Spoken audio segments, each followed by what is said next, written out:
ببینید در پارادایم دوم که عرض میکنم یک مطالعه میان رشته‌ای است، من میخوام برای شما یک موضوع فقه رسانه رو عرض کنم. هیچ شکی ندارم که وقتی این رو میام عرض میکنم به عنوان یک مصداق میخوام بگم، یعنی یک مورد پژوهشی، یک مطالعه موردی. شکی ندارم که بحث میشه، تبادل نظر میشه، چالش میشه و درستش هم همینه. یعنی ببینید تمام موضوعات فقه رسانه در پارادایم دوم اینا به همین صورته. ببینید بحث بازیگری در نقش معصومان و مقدسان در سینمای رئال، در سینمای در واقع نما، بازیگری در نقش معصومان و مقدسان در سینمای رئال. ببخشید من فقط فکر در پاسخ به سوال شما یه نکته رو باید میگفتم یادم رفت. این که فرمودید اگر رسانه یک مقوله متفاوت باشد روش استنباط فقهی هم متفاوت می شود، ضرورتا اینطور نیست. این حالا انشالله در همین مثال شما ببینید پیگیری کنید، ببینید که اون چیزی که فکر کنم مد نظرتون هست اتفاق میفته یا نه. بازیگری در نقش معصومان و مقدسان. ما میخوایم یه سریال بسازیم و این سریال در واقع رئال هست، در سبک رئال، و یک شخصی میخواد در نقش امام حسین علیه السلام بیاد ایفای نقش کنه، در نقش مثلا حضرت عباس سلام الله علیه میخواد بیاد ایفای نقش کنه.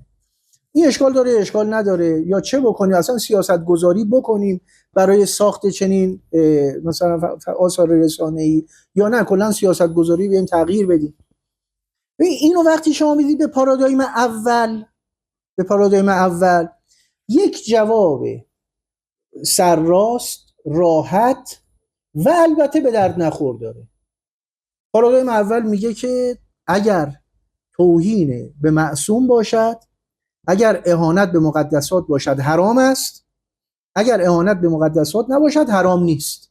همین جوابو میده.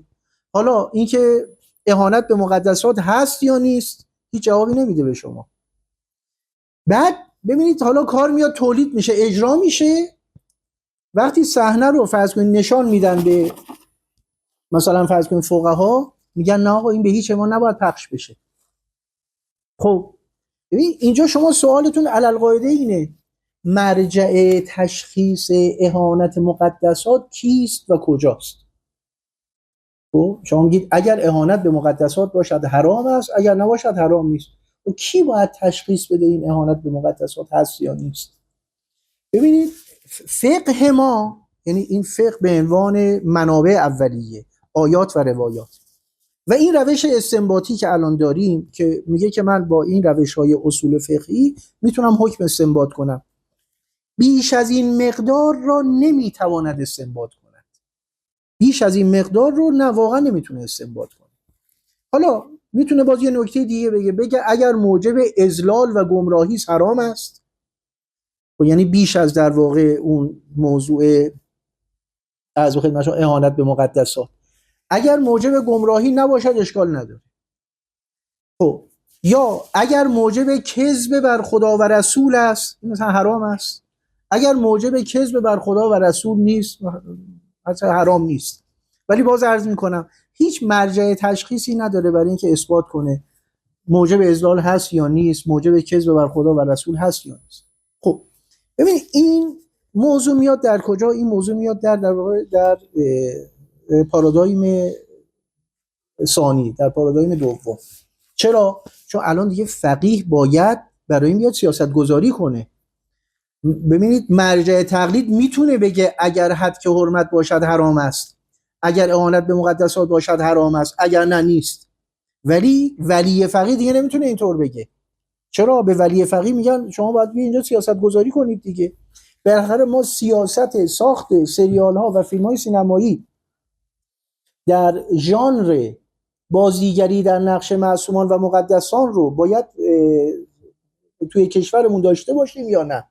یعنی اینجا شما باید حکم خاص بدید، حکم خاص، نه حکم مشروط و تعلیقی. خب اینجاست که عرض میکنم حوزه های دانشی متعدد میاد تو میدون.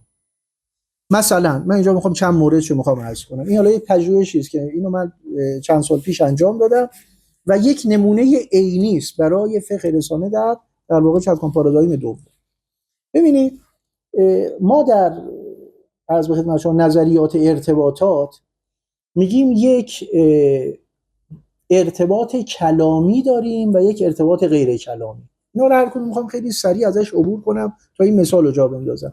اینا خود این ارتباط کلامی غیر کلامی چند جلسه بحث داره. ارتباط کلامی چیست؟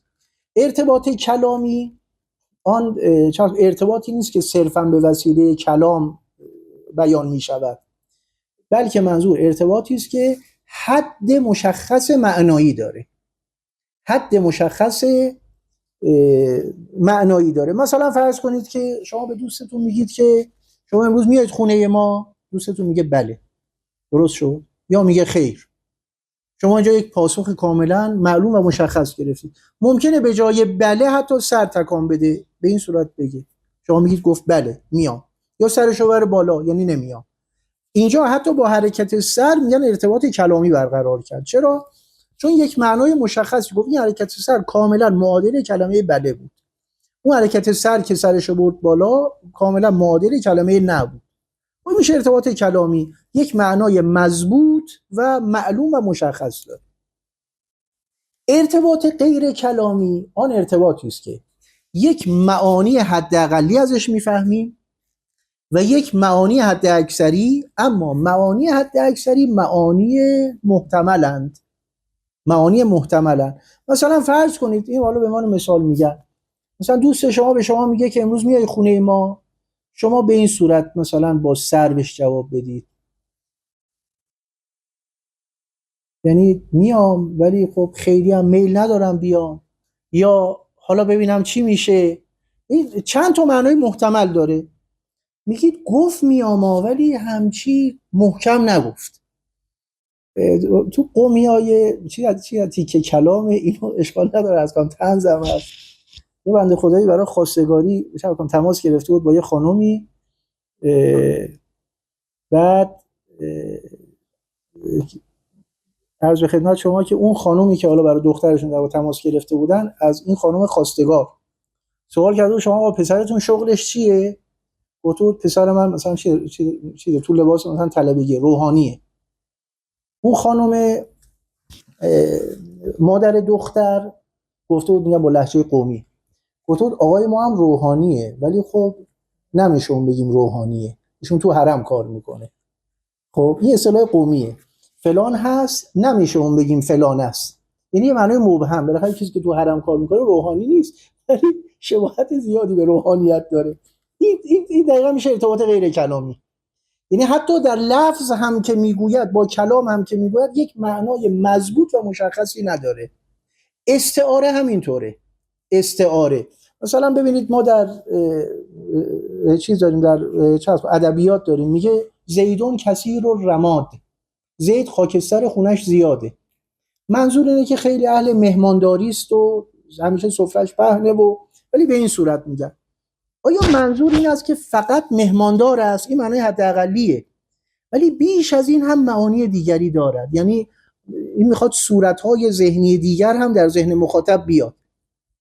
استعارات، مجازها، کنایات، اینا هم ارتباطات غیر کلامی هستند. بالا بردن صدا، پایین آوردن صدا، مکس ها، اینا هم ارتباط غیر کلامیه. همین ارتباط غیر کلامی هست که اینا هیچ کدوم معانی دقیق و مشخصی ندارن. یه معانی حداقلی دارن، یک معانی در واقع محتمل دارن. خب ببینید، مقوله بازیگری، خود مقوله بازیگری یک ارتباط غیر کلامیه. مقوله بازیگری خودش ارتباط غیر کلامیه. الان ببین مثلا نحوه پوشیدن لباس، این خودش ارتباط غیر کلامیه. حالا حرف اینه، در ارتباطات غیر کلامی همه معانی صادر شده رو نمیشه کنترل کرد. همه معانی صادر شده رو نمیشه کنترل کرد.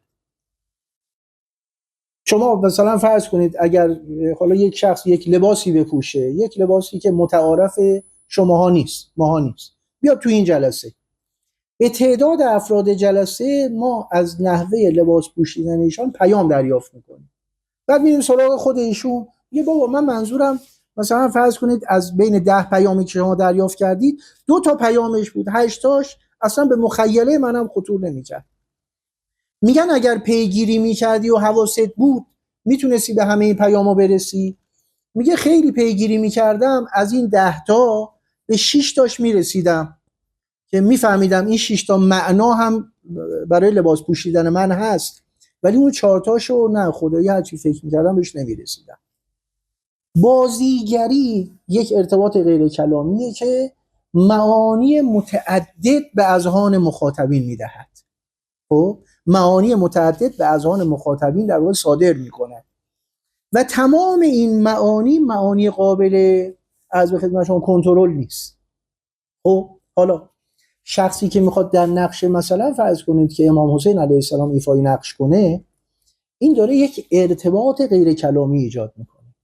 شما بگید کارگردان حواسش هست کامل که ایشون حرکت اضافی انجام نده، خود بازیگر بسیار معتقد از حرکات اضافی انجام نمیده، هر چقدر هم اینا پیگیری کنن، مراقب باشن، آنقدر معانی متعدد صادر می شود، آنقدر معانی غیر متعدد صادر می شود، یعنی معانی بسیار که همه میفهمن. بابا مثلا فرض کنید این فرض کنید مقوله بازیگری 70%، یعنی در بهترین حالت، خوشبینانه ترین حالت، 70% معنای واحدی گرفتن، 30% معانی متکثر و پراکنده غیر قابل کنترل. چرا؟ چون این معانی به ذهنیت مخاطبی برمیگرده و ذهنیت ها رو اصلا نمیشه کنترل کرد. تو ارتباط غیر کلامی هم ذهنیت هست، ولی ذهنیت جایی نداره. شخص میگه من این جمله رو گفتم، این جمله معنای مشخصی داشت، ولی در ارتباط غیر کلامی نه، اینطور نیست. میگه این حرکتی که ایشون اینطور نگاه کرد داشت با تکبر نگاه میکرد، خب اینطور نگاه کرد داشت با ضعف مثلا نگاه میکرد، اینجوری نگاه کرد مرموز نگاه میکرد. درست شد؟ و حالا فرضم اینه که امام معصوم داره نگاه میکنه، این شخص در مقام جایگاه امام معصوم است در بازیگری. خب این پس ما یک نکته‌ای که حتما باید در نظر داشته باشیم ارتباط کلامی و غیر کلامیه. در مقوله بازیگری ارتباط غیر کلامی ما داریم و این میتواند موجب حد حرمت معصوم بشه و میتواند موجب اذلال شود. حالا عرض میکنم چرا، برم جلوتر مسئله خطیر میشه. میتواند موجب حد حرمت شود، میتواند موجب اذلال شود. خب بیایم سراغ این نکته دیگری که در بحث رسانه، مطالعات رسانه مطرحه، مخاطب پژوهی. میگن شما انواع مخاطبان رو دارید و مخاطبان در کنترل شما نیستن. ببین مثلا من یادم یک شخصیت بزرگوار فاضل حوزوی، استاد سطح عالی بود، ایشون گفتش که من این فیلم مصائب مسیح رو که دیدم، واقعا شخصیت مسیح در نظر من خیلی مثلا بالا رفت، اوج گرفت، اصلا موجب حد که شخصیت مسیح حضرت عیسی نبود. بعد میخواست اینطور در واقع نتیجه بگیره که اگر بیان در نقش امام معصوم هم ایفای نقش کنن، ایشون در نظر ما اوج میگیره. مخاطب پژوهی در مطالعات رسانه‌ای مسئله رو نقض میکنه، میگه همه مخاطبان عالم فاضل حوزوی استاد سطح عالی نیستن. ما اولا مخاطبینی داریم در گروه‌های سنی مختلف. الان این سریال رو بچه 3 ساله میبینه، بچه 4 ساله میبینه، بچه 7 ساله میبینه، 20 ساله، 50 ساله، 90 ساله. و اون ببینید شما مثلا تصوری که بچه 3 ساله و 4 ساله و 5 ساله از این داره خیلی متفاوته با آدم 40 ساله. بچه 3 ساله اینو متن واقعیت میبینه، این اصلا عیناً خود امام حسین میبینه. درست شد؟ بچه 5 ساله همینطور. و اینا در ذهن بچه نقش میبنده و اینم خیلی جالبه. شما دیگه رشته‌تون حتما رسانه از خیلیاتون و عزیزانی که حالا شاید بعداً این صوت رو میشنون، ببینید این که در مطالعات پیامدهای رسانه‌ای، مطالعات کودک خیلی مطالعات پیچیده‌ایه. میگن تأثیرهای رسانه‌ای بر کودک بعضا 30 سال بعد خودشو در واقع نشون میده، 40 سال بعد خودشو نشون میده. حالا این عدد 30 رو خیلی روش تاکید دارن، 30 سال بعد. یعنی ببینید بسیاری از تصاویر در ذهن کودک، در دل کودک نقش میبنده و اینا رو خود کودک هم نمیتونه بگه و ابراز کنه. یعنی یک اعتقادی نسبت به امام معصوم برای کودک 4 ساله شکل میگیره که این تا 30 سالگی این اعتقاد باهاش هست، خودش هم نمیدونه این اعتقاد از کجا براش شکل گرفته. مثلا در کودکی فرض کنید این آقای بازیگر رو خشن دیده به خاطر اینکه این آقا شباهت داشته با باباش آدم خشنی بوده. تو نظرش امام معصوم خیلی خشنه، خودش هم نمیدونه این تصویر از کجا داره. خب میگن پس ببینید یکی از نکات مطالعات مخاطب این است که این مخاطب در چه رده سنیه. دو، مطالعات مخاطب از نظر سواد رسانه‌ای. خب این مخاطب در چه حد از سواد رسانه‌ای است؟ سواد رسانه‌ایش اگر خیلی کم باشه این فیلمو عین متن واقعیت میبینه، بیشتر موجب اذلالش میشه تا حد که حرمت، بیشتر موجب اذلال میشه. خیال میکنه هر چه از همینی، اصلا خود امام معصومه و در واقع اینا رو هم به عنوان متنی از دین میبینن. خب بعد از سواد رسانه‌ای میرسیم به آیتم بعدی در مطالعات از خدمت شما شناخت مخاطب. این در چه سطح از سواد دینی است؟ سواد دینی، معلومات دینی. میام سراغ آیتم بعدی، خیلی میخوام سریع برم جلو. این در چه حد از اعتقاد دینی است؟ این مثلا فرض بفرمایید شخص هیچ اعتقاد دینی نداره، الان میبینه مثلا فلان بازیگر معروف خارجی، مثلا بعضی اون وقت میگفتن، من اینو از سن بچگی یادمه، میگفتن که حمزه در نظر ما، حمزه عموی پیامبر، خیلی بالا رفت چون آنتونی کوین اومده این نقشو بازی کرده.